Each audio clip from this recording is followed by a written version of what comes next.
আসসালামু আলাইকুম বন্ধুরা, আশা করি আপনারা সকলেই ভালো আছেন। হায় আল্লাহ, মহিলার পেট থেকে এটা কি জন্ম নিল, যেটা দেখে এলাকার সমস্ত মানুষ অবাক হয়ে গিয়েছিল এবং অবাক হয়ে যাবেন আপনি নিজেও। আজকের এই ভিডিওটি আপনার অন্তরাত্মাকে কাঁপিয়ে তুলবে এবং আপনাকে এমন একটি বিষয়ে শিক্ষা দিবে যে শিক্ষা হয়তোবা আজ পর্যন্ত আপনাকে কেউ দেয়নি। প্রিয় বন্ধুরা, আজকের এই ভিডিওটি সকলের জন্যই খুবই শিক্ষণীয়, তাই আজকের এই ভিডিওটি না টেনে একেবারে শেষ পর্যন্ত দেখতে থাকুন। তো চলুন শুরু করা যাক। প্রিয় বন্ধুরা, আফসানা নামের একটি মেয়ে তার জীবনের একটি সত্য ঘটনা তুলে ধরেছেন। সে বলেছে যে সেই হয়তো পৃথিবীর একমাত্র নারী যে কিনা আজ পর্যন্ত তার নিজের চেহারা আয়নাতে দেখেনি। সে বলে যে যেদিন থেকে আমার জ্ঞান হয়েছে সেদিন থেকে আমার মা আমাকে কোনো আয়না দেখতে দেয়নি। আমার জন্য আয়না দেখা একদম নিষিদ্ধ ছিল। শুধু তাই নয়, আমার মা আমাকে কোথাও যেতে দিত না, আমাকে কারোর সঙ্গে মিশতেও দিত না। আমার মা আমাকে বলেছিল আমি যদি কখনো নিজের চেহারা আয়নাতে দেখি তাহলে আমি তার মরা মুখ দেখব। ঠিক এ কারণে আমি সব সময় আমার নিজের মুখ আয়না থেকে আড়ালে রাখতাম এবং সবার থেকে দূরে দূরে থাকতাম। কখনো কখনো মা আমাকে বলতো আমি আমার বংশের সবচাইতে বেশি সুন্দরী মেয়ে, এই কারণে আমার চেহারা লুকিয়ে রাখতে হবে, না হলে খারাপ লোকের নজর লেগে যেতে পারে। এছাড়া তিনি আমাকে কথাও বলতেন যে আমি নাকি একদমই সুন্দর না, তাই আমার চেহারা কাউকে দেখানো উচিত না। আমি আমার মায়ের দু ধরনের কথায় খুবই কনফিউজড হতাম। আমি বুঝতে পারতাম না আমি মায়ের কোন কথাটা বিশ্বাস করব। মা বাড়ির সব আয়না ভেঙে ফেলেছিল। মা ভয় পেত যে আমি যদি আবার লুকিয়ে আয়নায় আমার চেহারা দেখে ফেলি, কিন্তু আমি আমার মায়ের সব কথা শুনতাম, কেননা এই দুনিয়ায় মা ছাড়া আমার কেউ নেই। এজন্য স্কুলেও আমি নিকাব পরে যেতাম, বাড়িতে আমি নিকাব ছাড়াই থাকতাম। যখনই আমি বাড়ির কোনো জানালার পাশে গিয়ে দাঁড়াতাম তখন দেখতাম নিচের মানুষগুলো আমাকে ঘুরে ঘুরে দেখছে। আমি ভাবতাম আমি যদি এতটাই অসুন্দর হয়ে থাকি তাহলে এই লোকগুলো আমাকে এভাবে ঘুরে ঘুরে কেন দেখবে। আমি সব সময় এসব নিয়েই ভাবতে থাকতাম। কিছুদিন ধরে আমি খেয়াল করেছিলাম আমাদের গলিতে একজন সবজিওয়ালা আসছিল। সে অনেক সুন্দর ছিল। আমি রোজ তাকে দেখতাম, সেও আমাকে সব সময় আসতে যেতে দেখত। একদিন আমাদের বাড়িতে কোনো সবজি ছিল না, মাও বাড়িতে ছিল না। আমি জানালা দিয়ে মাথা বের করতে সেই সবজিওয়ালাকে দেখতে পেলাম। আমি নিকাব পরে তার সামনে গেলাম। সে আমাকে বলল, তুমি কি সবজি নিতে চাও? আমি বললাম, হ্যাঁ, সবজি তো লাগবেই, কিন্তু বাড়িতে মা নেই, তাই আমার কাছে টাকাও নেই। তো এই কথা শুনে এরপর সে বলল, ঠিক আছে, কোনো সমস্যা নেই, তুমি সবজি নিয়ে যাও। তার কথা শুনে আমি বললাম, ঠিক আছে, সবজি দাও, আমি কালকে তোমার টাকা দিয়ে দিব। সে সবজি দেওয়ার সময় আমার হাতটা হালকা করে ছুঁয়ে দিল এবং হাসতে লাগলো। এরপর মা বাড়িতে আসার পর আমি তাকে সবজি ধার করে কেনার কথাটা বললাম এবং সে আমাকে টাকা দিয়ে দিল। পরের দিন আমি সেই সবজিওয়ালার জন্য অপেক্ষা করতে লাগলাম এবং হঠাৎ করে দেখি সেই সবজিওয়ালা এলো। আমি তখন তাকে টাকাটা দিয়ে আসলাম। সে সময়ও সে হালকা করে আমার হাতটা একটু ছুঁয়ে দিল। একদিন সবজি নেওয়ার সময় সে আমার হাতে সবজি নেওয়ার সাথে সাথে ছোট্ট একটা চিরকুট দিল, যেটাতে তার নাম্বার লেখা ছিল। আমি সেটাকে নিয়ে আমার ওড়নার পেছনে লুকিয়ে ফেললাম, যাতে করে কেউ দেখতে না পায়। এরপর আমি রাতে লুকিয়ে আমার মায়ের ফোন থেকে তাকে কল করলাম। সে বলল তার নাম ইসমাইল এবং সে আমাকে অনেক পছন্দ করে। সে আরও বলল সে আমাকে বিয়ে করতে চায়। আমি তাকে বললাম, আমার নাম আফসানা, আমারও তোমাকে অনেক ভালো লাগে, তোমাকে বিয়ে করতে আমার কোনো আপত্তি নেই। এভাবে অনেক দিন আমাদের মধ্যে কথা হতে থাকে। এরপর একদিন আমাদের এক প্রতিবেশী আমাদের বাড়িতে আসে। আমি রান্নাঘরে চা বানাচ্ছিলাম। সে আমার মাকে আমার বিয়ের কথা বলছিল। তখন মা বলছিল, আফসানাকে কে বিয়ে করবে? আমি ওর বিয়ে দিতে চাই না। তখন ওই প্রতিবেশী আন্টি বলল, আফসানা তো অনেক সুন্দর, ওর জন্য আপনি যে কাউকে পেয়ে যাবেন। তখন মা বলল, না, আমি ওর বিয়ে দিতে চাই না।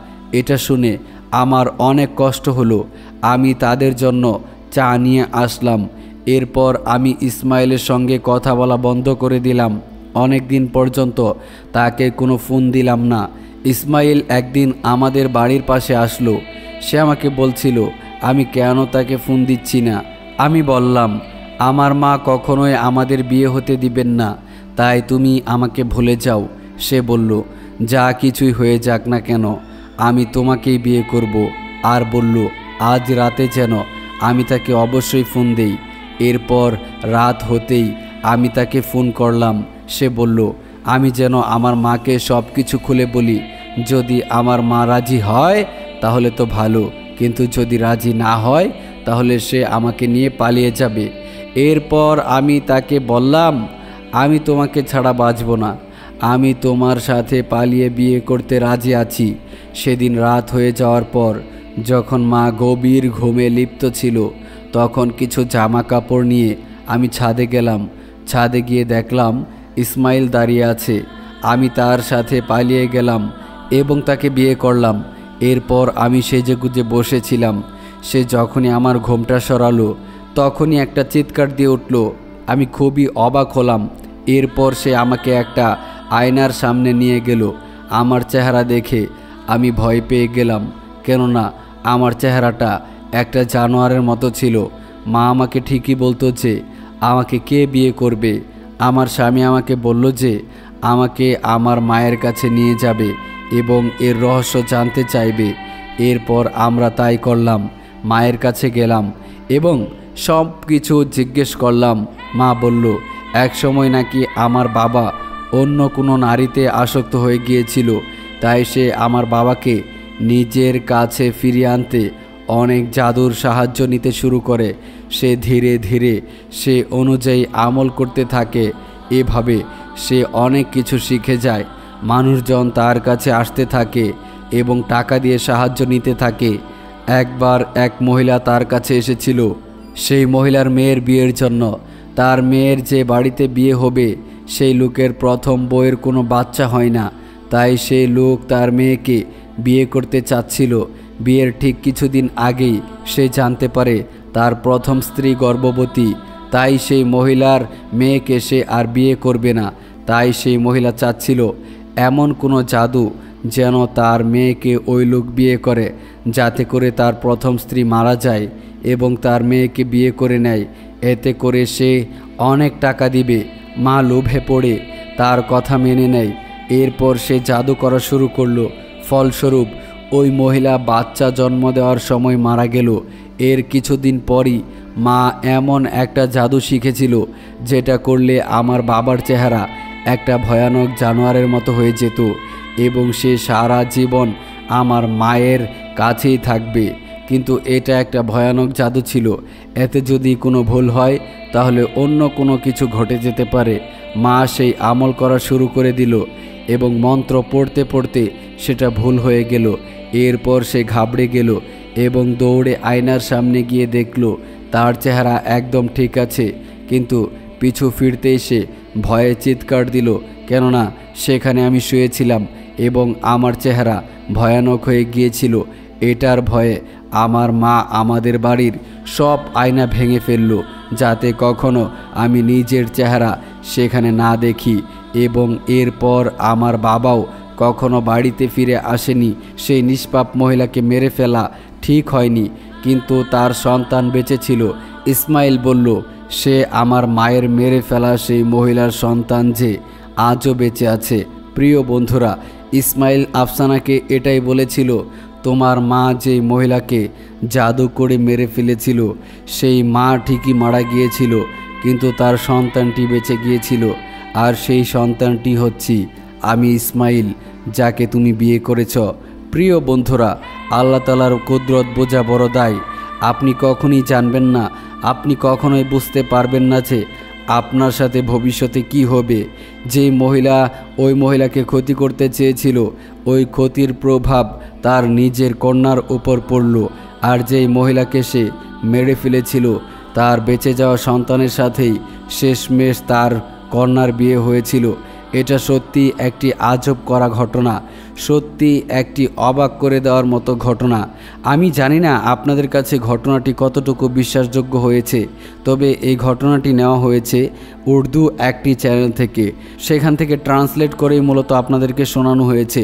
প্রিয় বন্ধুরা, তবে একটা কথা মনে রাখবেন, যদি আল্লাহ তাআলা কখনো কোনো কিছু ইচ্ছা পোষণ করেন তাহলে অবশ্যই সেটা সম্ভব। আপনি এরকম অনেক ঘটনা দেখে থাকবেন যে আপনি এমন এক জায়গায় গিয়ে খানা খেয়েছেন যেখানে আপনার খানা খাওয়ার মতো কোনো চিন্তা ভাবনা বা আপনার মাথায়ও এই কথাটি আসেনি যে আপনি আজ দুপুরবেলা সেখানে খাবার খাবেন। আপনি এমন এক জায়গায় আত্মীয়তার বন্ধনে আবদ্ধ হয়েছেন যেটা আপনি কখনোই ভাবেননি যে এইখানে এসে আপনি আত্মীয়তার সম্পর্ক গড়ে তুলবেন। হয়তোবা আপনার চেষ্টা ছিল, হয়তোবা আপনার নিয়ত ছিল অন্য জায়গায়, কিন্তু সেখানে হয়নি। এমন অনেক ঘটনা রয়েছে যে বিয়ের সমস্ত কাজ সম্পূর্ণ হয়েছে, বাড়িতে সকল মেহমান এসেছেন, এরপরে খাওয়া দাওয়ার কাজ সম্পূর্ণ হয়েছে, বিয়ে পড়াতে গিয়ে বিয়ে ভেঙে যায় এবং তার সাথে তার বিয়েটা আর কখনোই হয় না। সেই ছেলের অন্য জায়গায় বিয়ে করতে হয় আর ওই মেয়েটির বিয়ে অন্য জায়গায় হয়ে যায়। এর মূল কারণ কি?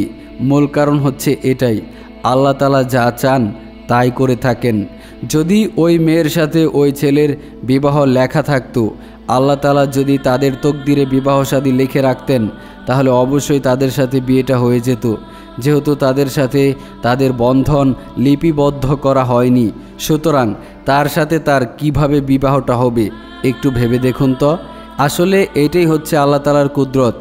আল্লাহ তাআলা কখন কাকে কি দান করবেন আর কি তার কাছ থেকে ছিনিয়ে নেবেন, এটা কেবলমাত্র মাওলাই করিমই জানে। আর পৃথিবীর কোনো মানুষ এ ব্যাপারে কিচ্ছু জানে না। পৃথিবীর সমস্ত মানুষ এ ব্যাপারে গাফেল। প্রিয় বন্ধুরা, এরকম ঘটনা আমরা অনেক দেখেছি যে অনেক গরিব এবং দুস্থ মানুষগুলি অনেক অল্প সময়ের মধ্যেই দেখা যায় অনেক টাকা পয়সার মালিক হয়ে যায়। আবার এরকম অহরহ ঘটনা আমি নিজের চোখে দেখেছি, যারা একসময় গর্ব করত, টাকা পয়সা নিয়ে অহংকার করত, অনেক টাকা পয়সা ছিল, টাকা পয়সা নিয়ে ছিনিমিনি খেলত, টাকা পয়সা অহেতুকভাবে মানুষের মাঝে খরচ করত, সেই সমস্ত মানুষ এখন প্রায় ফকির হয়ে গিয়েছে। তাদের এখন অন্যের বাড়িতে অথবা অন্যের প্রতিষ্ঠানে কাজ করে খেতে হয়। তাদের একটা জিনিস বলছিল, সেটা হচ্ছে টাকার অহংকার। টাকার অহংকার তাদেরকে শেষ করে দিয়েছিল এবং অপচয়কারীকে আল্লাহ এবং আল্লাহর পেয়ারা হাবিব আল্লাহ রসুল সাল্লাল্লাহু আলাইহি ওয়াসাল্লাম পছন্দ করেন না। আল্লাহ তাআলা পবিত্র কুরআনে এক জায়গায় বলেছেন, অপচয়কারী হচ্ছে শয়তানের বন্ধু অথবা শয়তানের ভাই।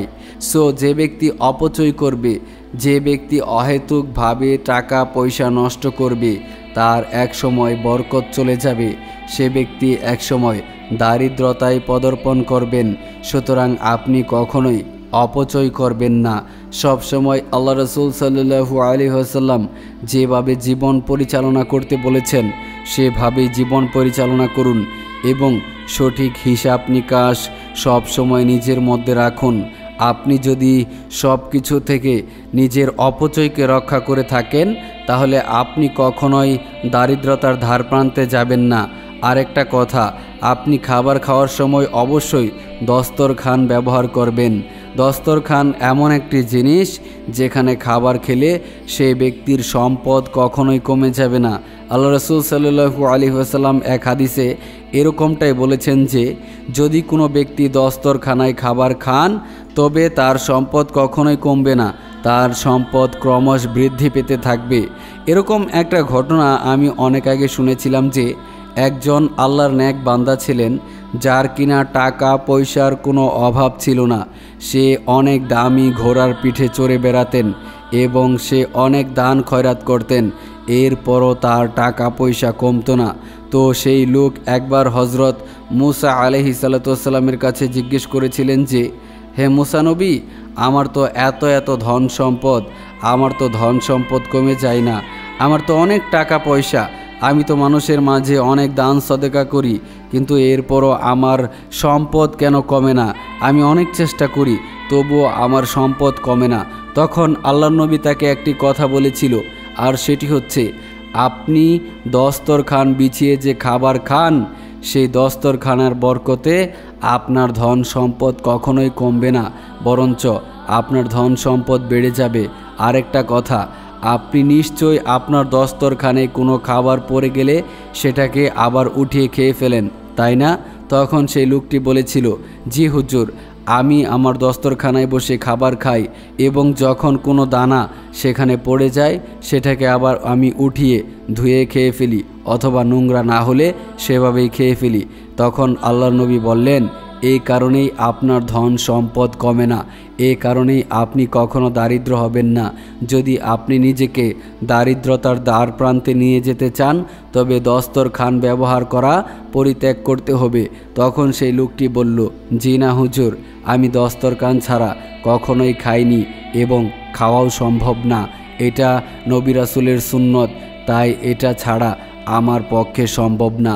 প্রিয় বন্ধুরা, এই ঘটনার মাধ্যমে আমরা এটাই জানতে পারলাম যে নবীজির সুন্নত যে কতটা মঙ্গলজনক, সেটা এই ঘটনাটি শুনলেই বোঝা যায়। একজন ব্যক্তি, যে ব্যক্তি দস্তরখান বিছিয়ে খাবার খাওয়ার কারণে তার ধন সম্পদ কমে যায় না, অথচ সেই ব্যক্তি ছিল একজন দানবীর, এরপরও তার ধন সম্পদ কমে না। আরেকটা কথা, দানে ধন কখনোই কমে না, দান করলে ধন বরঞ্চ বেড়ে যায়। আল্লাহ তাআলা আমাদেরকে এই আলোচনার উপর আমল করার তৌফিক দান করুন। আমিন ইয়া রাব্বুল আলামিন।